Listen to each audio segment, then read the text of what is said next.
Folks, let me introduce you to Kimberlin Brown Pelzer, our next United States Congressman.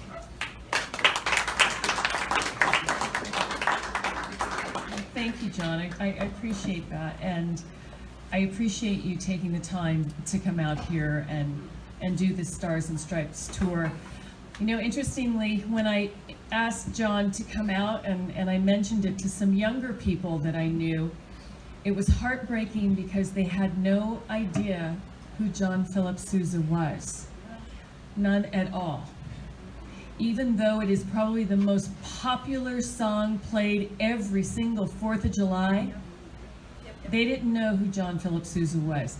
When you hummed a few bars of the Stars and Stripes, oh wow, he wrote that? I mean, it is an American piece of history that we listen to every single year, and our schools simply are not doing justice to our children. Brandon, can I get you to bring this in a little closer, please? Thank you. For those of you who don't know me, who are here for the first time, I am running for Congress here in District 36 against Raul Ruiz. Most people know me as an actress, but what they don't know about me is I put my money to work. My grandparents from a very young age told me diversify, diversify, diversify. Acting won't last forever. And I took their words to heart. And together with my husband, we employ over 100 people here in Southern California, 180 during our busiest time of year, which is right now. I have my finger on that pulse of business that no one else running in this district for this seat does.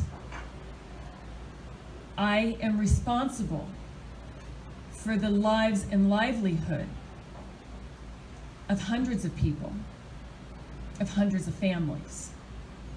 I know what Obamacare did to small businesses throughout this district and throughout the United States. I know what the 30-hour work week did to small businesses. I know what these tax cuts have done for small businesses and how it has helped them all across this district and the United States. My competitor wants to get rid of those tax cuts. Everybody says how, you know, Kimberlin, you need to get beyond the Pelosi puppet line. But the fact of the matter is he is a Pelosi puppet. I want to show you something.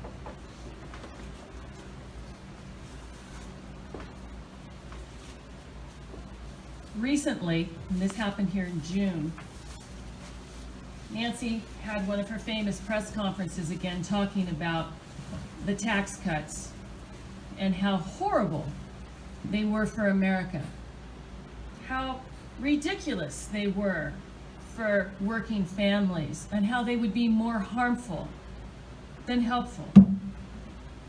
I'm here to tell you, as a small business owner, these tax cuts helped my companies. For the first time in over 8 years, I can expense machinery and equipment over 1 year instead of 7 years, or up to 7 years. Pardon me. That allows me to put funds back into my company, where I may have only been able to afford 5 pieces of machinery. I can afford 10 now. And by buying 10 pieces of machinery instead of 5, I had to hire more employees to operate that machinery. The person I bought the machinery from had to hire additional people at his business, because I'm not the only small business owner who's increasing my orders like this. That employer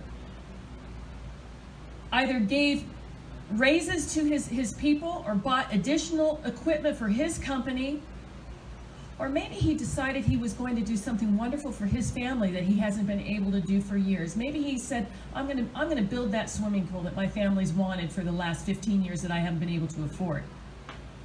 And what did that do? That put to work an entire construction crew. Buying that extra machinery gave me the opportunity to hire more people and earn more money for my business. Hiring more people that are paying taxes into the system that weren't paying taxes before. People that are actually contributing to society again.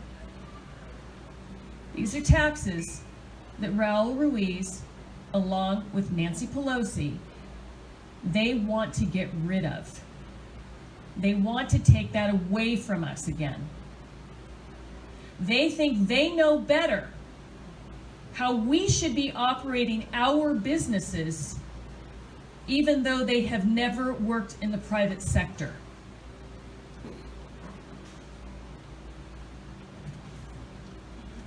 Raul Ruiz clapping behind Nancy Pelosi, June 22nd of this year. Dems slamming tax reform. What are their answers? Their answers are never less government. Their answers are always more. I personally believe whenever the government gets involved in matters that we live with every single day, it causes more harm than good. The power needs to be given to the people. We need to take the voice of the people to Washington with us. And I believe people go to Washington with the best of intentions, and they get there and become their own brand of celebrity. They've never had the limelight. They've never been able to pick up the phone on a whim and get that reservation that a Hollywood star may have gotten. They don't act in our best interests because they don't want to lose their job. Governor Sununu asked me to run for office in the 90s against Sanchez in San Juan Capistrano. We'd done charity work together for years. And Nancy, his wife, basically said, Kimberlin, I don't care what Johnny tells you, you won't see your kids. And I had two very young ones at the time. But my youngest is now a sophomore in college in Montana. And when I was asked to run this time around, I had to say yes. I had to say yes because I'm tired of people taking my voice away. And I know all of you are sitting here today for the same reason. I felt as though I was on the ground, kicked repeatedly. And I'm not going to lay on the ground and be kicked any longer. I will be a voice for all of us, not for myself. And I will not crumble to either side of the aisle. Because as John said, I'm not going to Washington for a career. I'm not going to Washington because I need a job. I'm going to Washington because I am going to do my damnedest to make a difference for all of us and our future generations. I am horrified about being a part of that generation that is leaving a worse off America than what I inherited from my parents and my grandparents. I want to thank the gentlemen in this audience today who have served this country.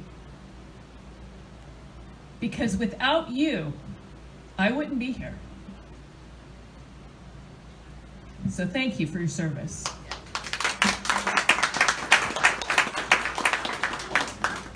My father-in-law is of the greatest generation. And he served in the South Pacific. He was an incredible engineer. He went on to work on the Apollo program, and he was actually the developer of the B-1 bomber. And we lost him last year, and I would go to see him on my way to CBS, working. And when I told him I was running for office, he said, why? Why on earth are you doing this, Kimberlin? You've done good your entire life. You've accomplished things that most women only dream of accomplishing. And he said they're going to lie about you. They're going to throw whatever they can against the wall to see what sticks. They're going to do horrible things to your family. And then he said, had I known they were going to do to my country what they did, I wish I died 20 years ago. And I took his hand. I said, Dad, that's why I'm running. This has got to stop. And the only way it's going to stop is if we rise up and use our voices. We can all stay home and we can all complain and we can moan about what's happening. But we have been part of the problem because we have not stood up to those people making these rules, these laws, these regulations that we must live by. Please stand with me. Please do as John said. Get out your neighbors to vote. The press is against us. They print lies about Raul Ruiz, and we take it as truth. I'm here to tell you he has not had a single bill signed into law.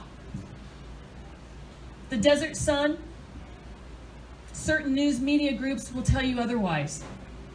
They take the congressman at his word when they interview him and don't question him. Much like the rest of the fake media in our country today. They have the liberal side of the aisle, the Democrats, riled up and anxious to go to those polls while we sit quiet. Please don't take what we have moving forward right now for granted. Regardless of your opinions of President Trump, you cannot deny we have the strongest economy in over 40 years. We have the lowest unemployment in the history of our country amongst the African American and Latino communities. And yet the media doesn't want to talk about that. And that border wall, that wall needs to be built. As a small business owner, I can tell you when someone broke into my business, I put a camera up. It slowed a few people down. It didn't stop the problem. I was broken into again. I put bars on the windows. Slowed the problem down. Didn't stop the problem. Then I put metal barriers, slide downs. We're always going to have an issue with people trying to break into a business, trying to break into our country. But if you narrow the access points, it has to slow things down. The Democrats want to talk about, I call it illegal aliens. That's the way it is in our Constitution. They have relabeled it time and time again, and now it's undocumented immigrants. Illegal is illegal, ladies and gentlemen. Yes. My great-grandfather came here legally. Many of you in this room, your families came here legally. And to allow people to come into our country illegally simply sullies the process that they legally had to come through. They don't talk about the drugs. They don't talk about the human trafficking. They talk about the just over 2,000 children that have been temporarily detained and taken from their families while they're trying to discern if those children truly are even theirs. A number of those so-called families, surprisingly, the DNA doesn't match. A number of those children being brought into our country are being brought in by the sex trade, their legal guardian. When you talk about just over 2,000 kids that are temporarily detained from their family, they don't want to talk about the over 72,000 lives that were taken from their families last year alone by the drug trade. And of those over 72,000 lives, they traced 90% of the drugs that took those lives coming across the Mexican border. 72,000 families that will never see their loved one again.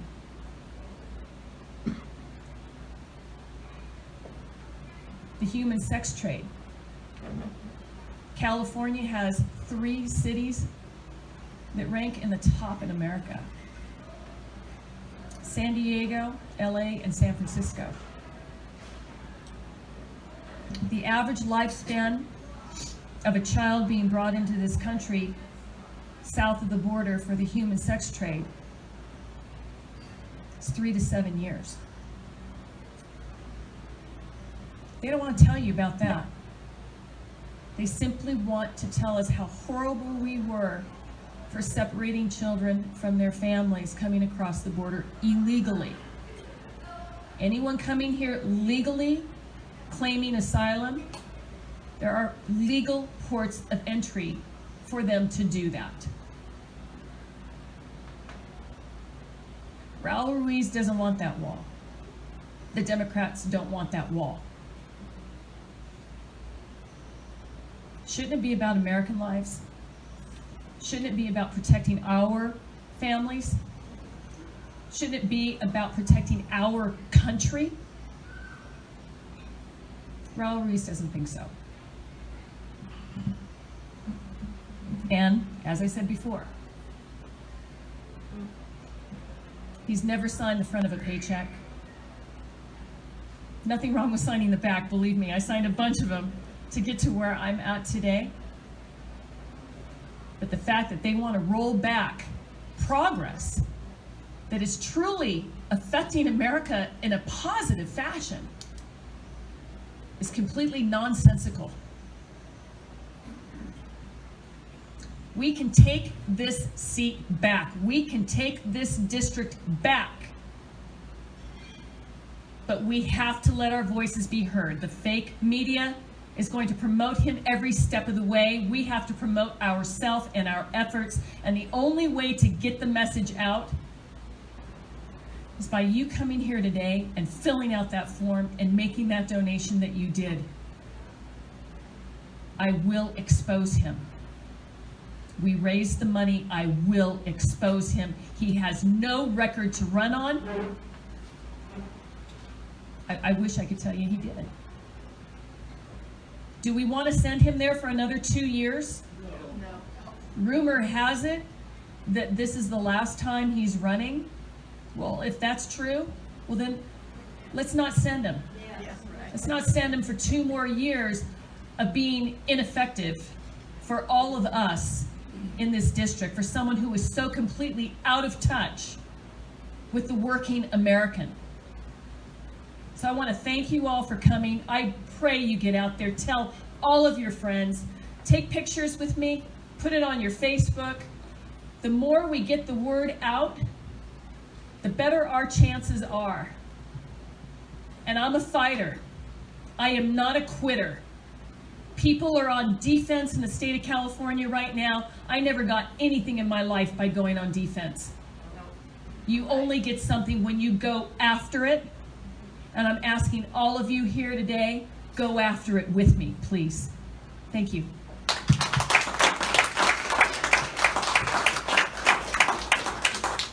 Kimberly, thank you. Okay, we got about 15 more minutes here, and we're going to have to start clearing out. Everybody try to get a photograph with Kimberlin. She'll be here till 11 o'clock. Put it on Facebook. And put it on Facebook, share it with your friends, your neighbors, and so forth. And also, I want to announce that we have signs along all the windows back here that we had printed up. Be sure to take one of these signs for your home or for your business to display it. It's important to put the picture with the name. There's going to be thousands of mailers sent out.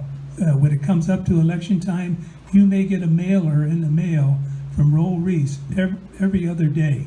Paid for by your tax dollars. Paid for with your tax money and Nancy Pelosi, the progressive left. Well, all the ones that he sent out already actually physically say paid for by our tax dollars. Right, they Now, actually- leading into he can't do that leading into the closer dates, but he's already been sending them out. Sure.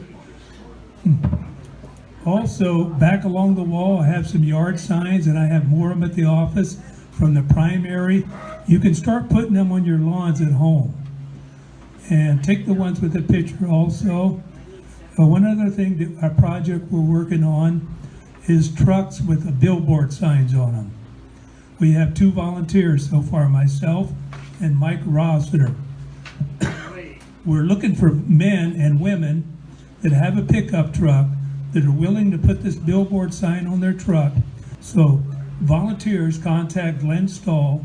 My name's out there and phone number. That's all I have to announce, except every Tuesday morning, the Kimberlin Brown Committee is going to meet here as a co-breakfast with another group. So we'll be here working, we'll have our sign up, and we'll have more signs to hand out. So everybody on Facebook out there and everybody here are welcome to join us Tuesday morning for breakfast at 8 a.m. here at the farm.